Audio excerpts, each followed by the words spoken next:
Y vamos ahora con un dúo de arquitectos y artistas que han convertido las acciones cotidianas, y con acciones cotidianas me refiero a limpiar, habitar, comer, en toda una experiencia artística que mezcla diseño, sustentabilidad y sobre todo humor, que creo que es algo muy importante.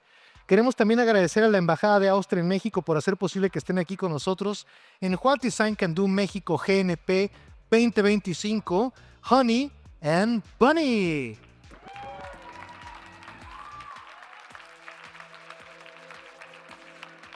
Trae sus zapatos de What Design Can Do. You have your What Design Can Do shoes, please show them off.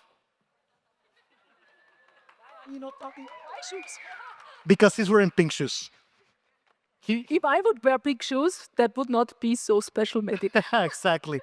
Thank you very much. Honey and Bunny para todos ustedes. Muchas gracias. Okay. Huh? Ah, clicker. Those pink shoes, you're distracted. Good evening, Mexico City. Are you? I have some very bad news for you. You look very hungry. And we will talk about food. And you don't even know who Honey and Bunny is, isn't it? You have to listen to these Austrian clowns and you have no idea. So Sonia, who is Honey and Bunny? Please explain. Hello, good evening, buenas noches. So I will introduce ourselves shortly. My name is Sonia and this is Martin, and together we are Honey and Bunny. So who are we? We have been trained as architects in Vienna, and since the last 10 to 15 years, we've been playing around with food. So architecture became too boring for us, so now we're just doing projects around food. So how did we come up with this idea of food and design? It started all when we came back from a one-year residence program in architecture in Japan, when we discovered all these different designs that the Japanese people were doing. And it was so fascinating to us that we have all this abundance of food and that there's so much effort in it and so much time and so much design and in the end, so much meaning. So we thought, food is just crazy. We put so much into it and it's not at all efficient in the end. Because why do we need so many different sorts of sweets, for example? It's not about feeding ourselves. We could feed ourselves with very simple designs, but no, we don't want to do that. So that's why we came up with this question, why do actually people design their food? And how do they do that? Yeah, I mean, we are not caterers, we are not chefs, we are not architects anymore. We are just designers, yeah? And if you look at the supermarket, I mean, every year, 10,000 new products appear, 10,000. And you don't even know who is designing these edible objects. So can you imagine that you discuss all the day the design of a telephone or the design of the 1 millionth chair, but you let 10 companies or 12 companies on this planet decide what you eat? Well, let's talk about that. And I have some very bad news again. We are 50 plus, and we show you some dark sides of the food systems now. So we are also fascinated by food because it's our everyday way of how we interact with design and of course with cultures and all the meanings that are in the design and that we consume through food. So what is fascinating to us is that when we want to produce everything that we see on the top here, which is the ordinary supermarket products, we also need to consider all this, what we need before. So there's a lot of work and a lot of process in it. And in fact, there's a lot of design because there are a lot of decisions that have to be made on the way of how do we do it, what resources do we use, what ingredients do we use, how do we combine them. But actually, it's fascinating. There are almost no designers within this process. And through the last 5 to 7 years, we've been working a lot around sustainability. And we think that it's really crucial in food because all of us, we know that the food system is one of the systems that takes like a really big share of the natural resources that we have on the planet. So for example, 53% of all the land surface of our planet is used for agriculture. Or about 30% of the carbon emissions are produced within food production. And again, 70% of all the fresh water we have on the planet is used for producing our food. So that means that food designers actually have a lot of responsibility, because changing the food system will help so much to reduce all the natural resources and to help to get along with climate change. So that's why we think food design is a really, really central field within design, even so it's only like emerging field in design. Yeah, Sonia said already that we use a lot of drinking water, for example, just to produce food design. So it's not about showering, it's about what you eat. When you eat a piece of steak, for example, it takes thousands and thousands and thousands of liters of water.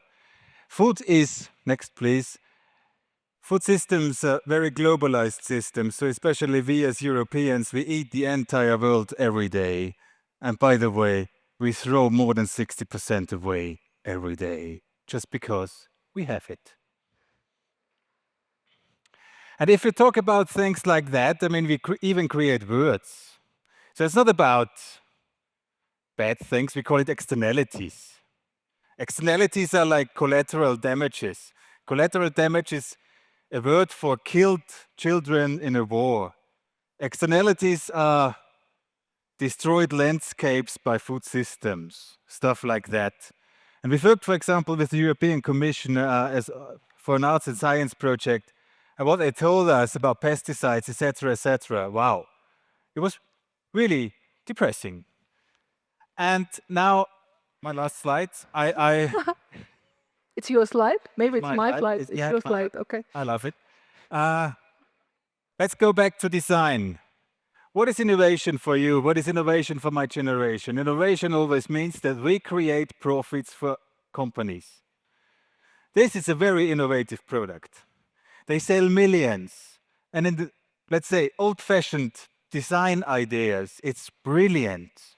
It's symbolic, it's cheap, blah, blah, blah, blah. Do you know this product? Yeah. So, okay. But by the end, it's palm oil, it's plastic, it's oil, it's aluminium, it's slavery, etc., etc., etc. Is this innovation? Yeah, so what we think in general, design is always political and food is also always political. So what is also fascinating about food design is that it gives us a new insight into design itself. Because so many things that we think is like an aim within design is really questionable when it comes to food. So when we think about food design, we can also learn a lot about design. For example, what are the real goals that we want to follow? And this is a project that we did for the Museum of Applied Arts in Vienna. And we were asked within a permanent exhibition to create a table set of the table culture of the 21st century. And of course, we come up with a lot of waste, because nowadays we use a lot of one-way products. So that's where our design culture has come to in the end, which is rather shocking, actually. And now we come to the good news. We are designers. We can change the world. You know? We have the big levers in our hands because we design culture. And culture is always human-made. It's not natural at all. It's human-made. What does human-made mean? We can change it. And that's the fantastic part of food design. We can change it every day. And we can change to say, we don't want to design the content of the trolley. We want to play with the entire system. And we can do this. So for us, a design product is always the sum of all the resources that are in the product, also including like social impacts or labor and manpower. So we think if we design a product, we are always at the intersection of production and consumption, because we're just in between. So we have a lot of responsibility, but we also have a lot of freedom, actually. I think we jump over to the next, no? We're running out of time. Yes. Okay. Already running out of time. Running out of time, yeah. Okay. And what we've learned during our career is that food is the most interactive material thinkable. It's so amazing. Whenever you place food somewhere, whenever you do something with food, whenever you do something in the public with food, everybody stops. Everybody wants to interact with you. That's so cool. You can manipulate people whenever you want. And trust me, we as designers, we are always manipulative because we want to. Okay, this was another project that we did in the museum in Vienna. It was a huge sculpture, an edible sculpture. So what we did is like it was this kind of strange animal that was covered completely with pizza dough that we baked with Bunsen burners, and inside it was filled with sausages. So what was it all about? Because it was in the hall of this, you see, this is a very old-fashioned, old-school museum. We wanted to bring in like the simple things. That's what we face every day. So for us, the question is, for example, if we go to the MoMA Museum in New York, we have all these everyday design products. But why don't we see the fish finger there, for example? This is like the design that we have every day. So we think this is also a design product we should give a lot of thoughts about. So that's why we placed this sculpture, and we asked people to like slaughter it and eat it. And it happened. And did it? They did. Yeah. It took them like a while, but they finished it up. So we show you some quickly, we show you Okay, some we- examples now. Yeah. We did so many projects, we call it performances, but anyhow, how you call it, whenever you use food, people interact, they play with you, and you can force people to do anything. You can force them to share, you can force them to dig out potatoes, you can force them to feed each other even though they don't know each other before, etc., etc. This was a project where we tried to play with order, because we think that is also something that determines the way we think, is that we have some very strict orders about how we treat food. So we tried to like get rid of these orders by just introducing a new way of ordering food, for example, color. So suddenly you have sweet and savory products next to each other, and food tastes differently. Okay, faster. This was another performance. faster. We brought soil on the table that was in the Victoria and Albert Museum in London. Okay, faster. Faster. Digging potatoes, we forced people. This was a dinner performance in Germany. They had to harvest their food themselves. And this was a very nice project for us because we've learned a lot. So this was for the Vienna Food Bank. And it was the 20th anniversary of Food Bank. And it was placed in the Museum of Natural History, a place full of tourists. And we did this color circle like the one today during the breakout session. And what it brought was that every normal tourist stopped and asked us, "What are you doing?" And this gave the volunteers of the food bank the chance to inform the normal tourists, the ordinary people, about the food bank. And then there was a second step of the project, and this was about sharing. Yeah. Yeah, so we put all the ingredients, but only one single ingredient per bowl, and people only got one ingredient.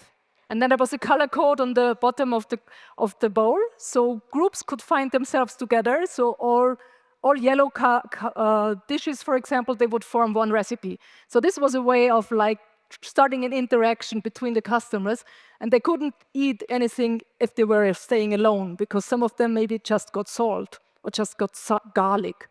Because the difficulty of this project was that during the party we had politicians, we had CEOs of sponsor companies, and we had volunteers. And normally these people don't talk to each other. But if you let them cook together, then they share a meal. And it really happened. So we were not sure at the beginning, but it happened. And that's the power of food. And Maybe we skipped it. yeah, we did many projects about this. Was about urban planning, for example. I know this was an arts and science project for the European Commission. This was about urban planning. So we've invited people to eat with each other. And if they are willing to eat with each other, then they are willing to cross borders, because food is always regulated. So there are so many rules. And if you break these rules, and as a designer, You can do this. This is what design can do, Richard. And this is Martin inside the soil himself. So he was talking on behalf of planet Earth, and people had to like discuss with him. And then, of course, we ate all the vegetables around. And this was another project that we tried to make people eat directly from planted gardens that they would find on their tables. So it was kind of a dinner performance. People would eat directly from their garden. And as we've said, you can change everything and nothing happens. Nothing. Except for the good, maybe. Okay. And this is the last final video videos. we show you because now we are out of time, almost. So you can watch the video. Well, I don't know what happens. Yeah, we have 17 seconds and the video is a bit longer. So it depends on you actually if you want to see it. Thank you. Thank you. It's not a very noisy hall, actually. They're all hungry. They're hungry. Yeah. Oh, they gave us some extra time. Martin, they gave us 2 more minutes. Wow. That's pretty much, I would say. Oh, you want to show some more? No, we show you just the videos and then we will leave. We promise. What I wanted to say before is that if you make people break the rules, then they create communities. And then they are willing to talk to each other. And then you can implement contents. And that's actually the most beautiful part for us, to use food. Because this is a real power. And this is something what we think, that we as designers, we have a lot of power. We just need to use it. This was a movie that we made for an exhibition at the Victoria and Albert Museum, and it was about table manners. So we are asking ourselves, our table manners basically are coming from the French court. So in anyhow, we are copying this kind of imperial table manners. But we felt like now, maybe we have to rethink them, because they are not sustainable at all. They are like about using a lot of cutlery, a lot of different dishes. So it's not about resources, for example. So we are trying to create new ways of table manners where you can use the leftovers, for example, to like get a facelift and all this. So, of course, also we tried to play a little bit with the British humor. That was the hardest thing about the project, actually. How to be humorous, how to play with humor when you're working for British clients. But we made it, actually. And how to work with British food. Cucumber was okay. Okay, now we're 0. Is there the sandwich operation? Yeah, the sandwich operation. Okay, we are. That's one.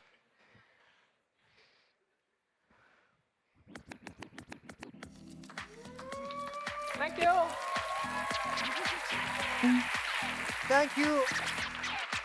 Thank you very much. Thank you. Thank you very much, Sonia, Martin. We have to do something with tacos very soon. Okay, I think it would be interesting. I'm looking forward. Gracias a la Embajada de Austria por haber traído a Honey Bunny a México. Thank you very much, man. It was awesome. Thank you.